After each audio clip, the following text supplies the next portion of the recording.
STOTT, reporting for Eat, Sleep, Boxing Repeats. I'm here with Ruqsana, Begum. Hi Ruqsana, how are you doing today? I'm good, thank you. Cool. I'm really good, thanks. Thanks very much for talking to me today. Won't be long. For the viewers that aren't that aware of your background and I know you've got a history in mixed martial arts. Yes. Could you tell us a little bit about what you've done in the past? So I did Thai boxing for around 10 years professionally, and I became world champion in 2016. And after that, I thought what really inspires me is being able to inspire others, especially females from my background, young girls who come in, who come to my classes to learn Thai boxing. So I thought, how can I reach out to more women in particular to access sport? And I didn't feel retired. I felt like, actually, if I can do this with ME, because I'm diagnosed with ME, and become a world champion, what's my next challenge? Which is why I thought of boxing. And so I reached out to David Hay, and they, loved my story and decided to sign me, which I'm really blessed and privileged to be part of their team. No, that's amazing. Congratulations. And how are you ahead of Friday? How are you feeling? I feel really good. I've been in training camp in Kazakhstan with SALAS ISMAEL, one of the best coaches in the world. He's absolutely, he's so fantastic as a coach because he looks at little details that makes all the big differences. So I've been really privileged to have him in my training camp.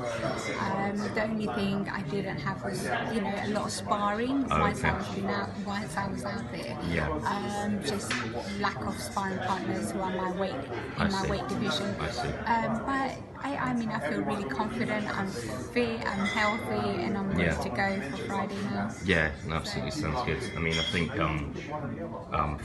female British boxing has changed a lot over the last 12 months with the introduction of Katie Taylor and Nicola Adams.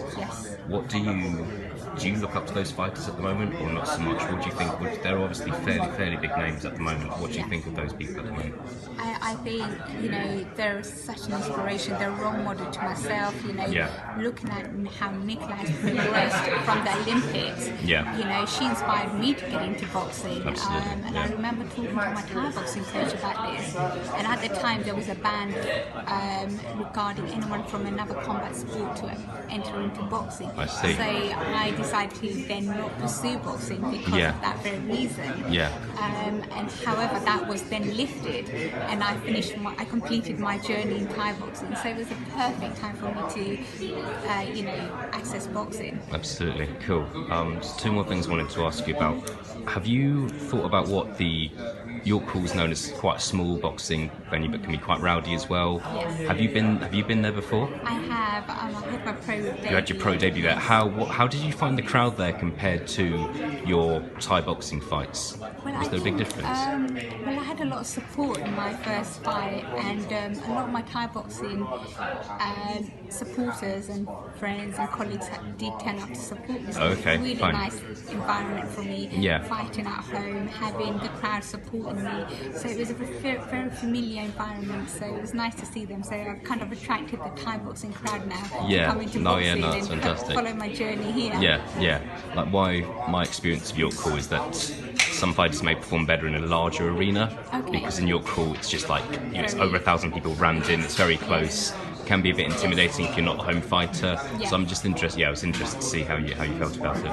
I mean, because it's a familiar environment for me, it was fine. But I have fought in arenas where no one's known me, and I've been in Uzbekistan or Russia whilst I was representing GB in my Thai boxing days.